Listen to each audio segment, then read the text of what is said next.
are you reading? Yes, I know hockey's not going to win any popularity contests here in the United States. It's just not that big of a deal for a lot of people. There's football, there's basketball, there's baseball, but there still are hockey fans here. But the further you get from the Canadian border, the less likely it is. And even when I'm trying to get my relief and watch hockey highlights at the end of the night, I have a friend who doesn't even watch sports, and he's always asking me, why are you so obscure? What are you doing watching hockey? And sometimes it starts to feel like he's absolutely right. Maybe the sport that I love isn't just unpopular, it's also completely niche, like people who draw video game characters in the style of manga.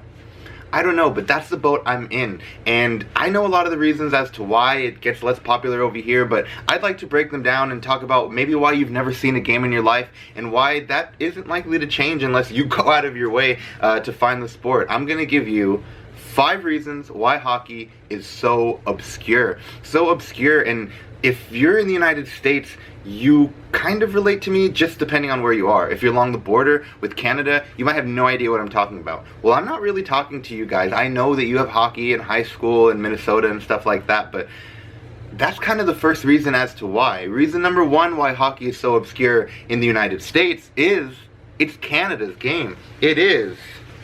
Oh, Canada, my home and native land. Yes, it is Canada's game. In the north, they live and breathe hockey. It feels like when these children come out of the womb, they have a stick in hand and skate blades on their feet. They're playing the game from 4 or 5 years old. They already know how to skate circles around the rest of us, and it's just part of the culture. Children learn from their parents, and they go outside and they play the game, and from a young age it's instilled in them. And just like in America we have Monday Night Football, well in Canada there's Saturday Night Hockey. All of the parallels exist, and hockey just is in the blood, it's in the roots, it's in the fabric of Canadian culture, and it does make sense because it is so dang cold. But even the history of the game, dating back to before the NHL in the 1800s when folks in Ontario were fighting over Lord Stanley's Cup, that trophy has grown into the championship trophy for the league. It is storied, it is huge, and it is awesome. And we owe a lot to Canada for exporting the game around the world, and even to the US. It was a slow burn, it wasn't quick. America just has so much going on. There's so many other sports. In Canada, you're learning to shoot and skate at a young age. In the US, you could swing a bat to play baseball or throw a football or even kick a soccer ball. All of those things are perfectly reasonable in the United States to do. But if you're playing hockey, you're just kind of an outlier, of course, unless you live along the Canadian border, but that's just kind of South Canada here in the United States. But I think we do have to owe them a thank you, a thank you, a thank you for bringing the game worldwide. And just like with football in America and soccer worldwide, Canada has hockey, and it's just kind of Canada's game, and it always will be, and we'll always just be kind of borrowing for a little bit and hoping the Canadians don't get too upset that we don't let them hold the Stanley Cup anymore. Sorry. And that kind of brings me to reason number 2. Ease of access. Of course, it's very easy to play hockey in Canada's backyard. It's cold, it's frigid, you could skate around, and that's why it just made sense when the sport was exported to places like Russia, to places like Sweden, Finland, and soon there was rinks all over the country. And now the NHL is filled with European players bringing their own flair and their own style that developed in those countries. And in the US, it kind of was the same thing. It was a little bit of a slower burn, like I said, but once the league started to expand to maybe lesser known markets, warmer markets, like where I'm from, San Jose, California, getting a team in 1991. You know, from that expansion to now, the NHL has added 10 teams, and that's quite a bit, especially when they're in places like Las Vegas, and places like Tampa Bay, Florida, and places like Texas. And you know, now that these teams are in warm weather places, when those hockey teams start to have success, then all of a sudden everybody wants to play hockey, and it's just kind of hard because not every team's going to win. And just because your team has a hockey team that's successful doesn't mean you don't have other sports going on, like the Miami Heat winning championships, and then the Florida Panthers are over there itty-bitty with not a lot of fan support. So it is tough to grow the game, and sometimes it feels like it is kind of being force-fed into certain markets, like Arizona is also struggling. But at the same time, it's really nice that kids in those places have an outlet to go play hockey, to go watch the best players in the world, and to go strap on the skates, because ease of access is important, and it's not accessible to everyone. Not everyone has the chance to play hockey. And even if you have everything in your backyard, a rink and a team, it doesn't mean that everyone has the ability to play, because it is just so damn expensive. It costs way too much money to play the game, and it's still step number 2, but I think it's a huge point of how expensive the sport of hockey is. To get ice time just for a couple of hours, it's hundreds of dollars depending on where you are, and in Texas it's not cheap because it's so warm. Even in Canada, with so many rinks, there's so many children that want to play, so many people are just priced out of the game altogether. And that's something you see in travel leagues all over the place in every sport, but in hockey it costs $5,000, $8,000 a year for your little kid to run around and get a nice bag and get their gear, and it's not feasible. I played hockey for 1 season. I was 5. It wasn't really a season. We were running around, we had these plastic goalies, but I played the game once for 1 short amount of time and I was hooked for life. And that's kind of all it takes for a lot of people, but just like I said, it's not accessible here in the US. In the United States, you drive around, you sneeze, and you might find a basketball court with people ready to lace up and hoop, and everyone's talking about the games. Football is all over the place. That is embedded in culture, especially where I am. It's in high schools, it's in middle schools, and it's everything anyone ever talks about most of the time. But playing hockey, it's just not gonna happen. Unless you have a friend like me that kind of tries to take you out of your element and all of a sudden you're playing street hockey. But other than that, it's just not gonna happen in a lot of places. The third reason why hockey is so obscure in the US is hockey players are the quietest superstars in the world, and it kind of makes sense in a lot of reasons. In basketball, the top minute getters average around 36 of 48 minutes. That's 75% of game action. Last season, Sasha Barkovs of the Florida Panthers led the NHL in time on ice at 21 minutes and 21 seconds per game. That is only about 37% of the game for his team. So when your stars are on the ice only a third of the time, well then maybe they shouldn't be too loud in the media and they shouldn't speak too much. But at the same time, that quietness and that team attitude, you know, it's kind of a double-edged sword. It is a very, you know, cultural thing in hockey to be quiet and not make your name too loud and not make your voice heard too loud, because you're disrupting the team. And in basketball, in baseball, and football, you know, these athletes are some of the most vocal, some of the loudest, some of the most fun and entertaining people in sports, and you know, we gravitate towards them, sometimes even over their teams. Everyone wants to know what LeBron James is gonna do, how Steph Curry is gonna act,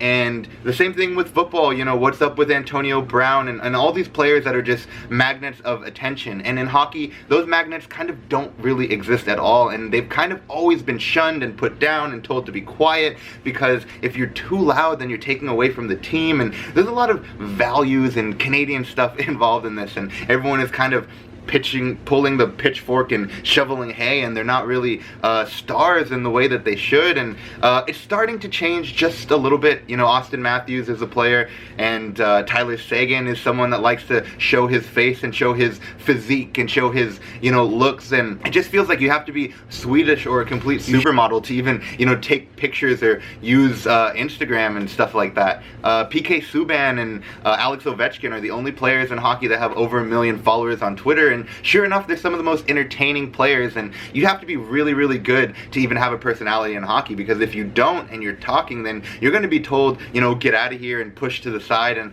it's just completely different than other sports. And you know, it's something that a lot of people like, how everyone is working as a team. I completely love it, but at the same time, you kind of want to know what these guys are like, you know, off the ice, outside of that hockey mode. And it is cool when you start to see some players, you know, show some behind the scenes, show their family and stuff. And maybe it's not the style for a lot of players, and if it's not, you know, that's totally fine.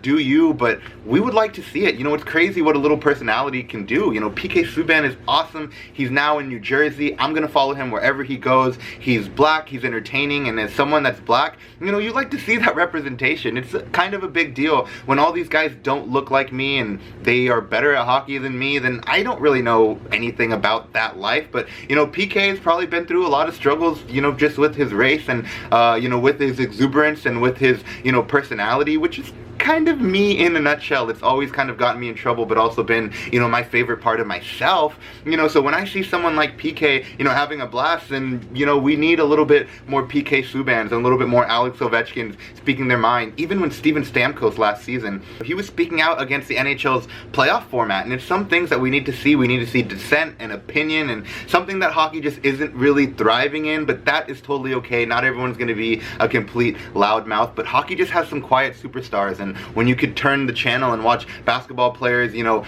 pump their fist, and you could watch, you know, baseball players do a bat flip, you know, all of that is part of the game. And that's not to say there's not huge celebrations in hockey, but even when Tomas Hertl scored 4 goals, 1 between his legs, people were talking about, you know, he went too far. And Don Cherry, I know you're kind of the old guard, but, you know, that's exactly what I'm talking about. It's just kind of a closed-minded, old-school mentality. And, you know, we're getting into the new age, and hopefully that'll change. And hopefully the old head hockey fans won't be too upset when that inevitably happens. But I'm here for it. I'm hoping that eventually hockey players can be entertaining people. But if not, I love the sport, and that helps me. But if you don't love the sport and you want some personalities, well, it's kind of tough to find it in hockey.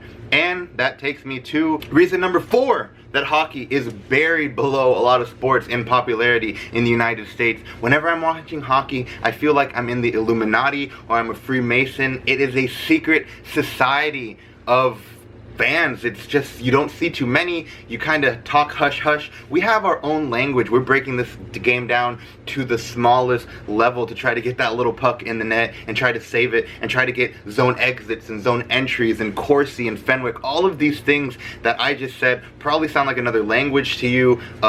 Forward check, back check, the cycle, everything like this. It's just something that you kind of have to know the jargon to speak hockey, and hockey fans don't really give a shit if you know. They don't really care if you know what's going on with hockey. We love the sport, and that's about it. But I don't really like that. I'm trying to watch the game with some friends and nobody knows what's going on. No one knows where the puck is. So it is kind of hard to have such a high skill cap for the game of hockey, and then everybody else just doesn't really know where the puck is. It's like there's no in between there. There's no casual fans available. There's no one to like the sport besides huge fans.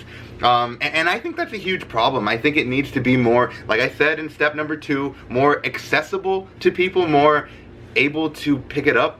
There is no education, I don't think. If you learned hockey as a kid, you know hockey. If you didn't, well then you're out of luck, and that's just kind of unfair in my humble opinion, and I'm trying to be that liaison, be that bridge to a lot of people, but it really takes almost studying. I've been watching with my girlfriend, and she's always asking questions, and I'm always willing to answer, but if no one is going to answer those questions, then it's very easy just to flip the channel and watch basketball where you see the hoop, the ball goes inside, and that's 2 points. It's easy. Well, maybe 3, but the rules are just massive icing and offsides. It just doesn't work the same as soccer, and soccer is a sport that has very simple rule set. You kick the ball and it goes in. In hockey, you shoot the puck and it goes in, but you can't do this and you can't do that, and that's a hook and that's a slash. And I think that it's something worth learning, but if you're not going to learn it, you know, you can't lead a horse to water and make them drink. That's something I've learned time and time again. And back to kind of backtrack for a couple of things I said in the past, you know, like I said, it's not accessible.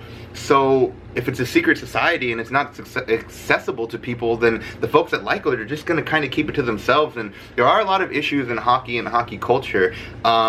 It's a rich person sport. For a long time it was a male-dominated sport, and you know, that's just kind of a problem because in a lot of leagues, the WNBA and the NBA, you know, they work off of each other, and now girls who play basketball have superstars to look towards and even have a path to a career if you're really excellent at the sport.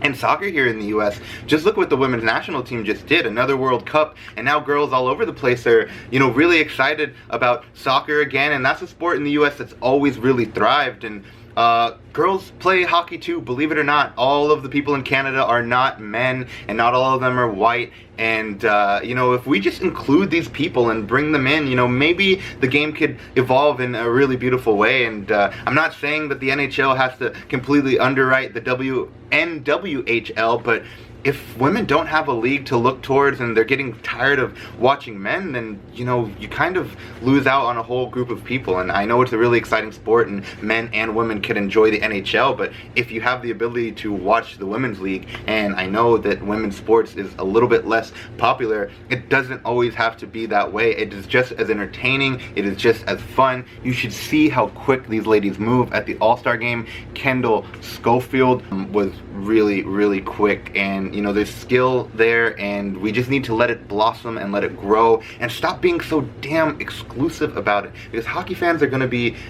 in this mentality of it's our sport and you don't get it. And then at the same time, when something happens in basketball, well, if he was playing hockey, he would have played with no teeth and a broken jaw. Well, we didn't really even ask you. So hockey fans, you got some warts, you got some things to clean up, but here I am. We're trying to save the sport. We're trying to get it into as many households as we can. We are trying to grow hockey to you. So that's about it. Let me waltz to step number 5, and you could kind of summarize all of my steps in this 5th step. Culture. Hockey is very cultural, and all sports are. Soccer is a cultural phenomenon that everyone around the world plays. Football is very American culture. Baseball is America's pastime, so older folks might like it. Everything kind of has, you know, their groups, and hockey culture is just kind of tough, like I just said, in ease of access, like I said in everything I've just been saying. It just all kind of ties into culture. It's cold in Canada, so they play hockey. A lot of men play the sport at the highest level, so sometimes when you get on these chat rooms and you try to talk about hockey and you don't look like everybody else, you could get shunned. I've seen reporters who are doing incredible work covering hockey get just told, you know, you're a woman, what do you know? And, you know, that's extremely tough. The times that we live in, we're hoping people are growing and letting that misogyny behind us, but, you know, sometimes it's just not working, and some of these people are just vile and mean, but they love the same thing that I do, and I think the sport is for everyone. Hockey is for everyone. Is a movement that the league has to get more people involved, whether they're gay, whether they're straight, whether they're queer, whether they're trying to figure it all out. Hockey is for everyone, and this sport is for people that look like me, people that look like you, people in the cold, people in the warm. Yeah, maybe we can't play it at the same level because we don't have the same funds or the same frozen tundra, but hockey is growing. It's growing slow, but when hockey went to California, they made a huge mistake, because I was coming a few years later, and I'm never going to shut up about it. So thank you for watching these 5 reasons why hockey is obscure in the United States of America, but it will always thrive in Canada. So I would like to thank you for joining me again. Thank you for watching. It's been 3 videos. I know they're not coming out that frequently. I'm trying to do better on that. I love to do this, but really, thank you for watching. Thank you for following along. I'm here for comments. I'm here to talk, so leave a comment, like, subscribe, retweet, do all of that stuff to help me out, to help me just talk about what I love. Thank you again, and what about these New Jersey Devils? How about that?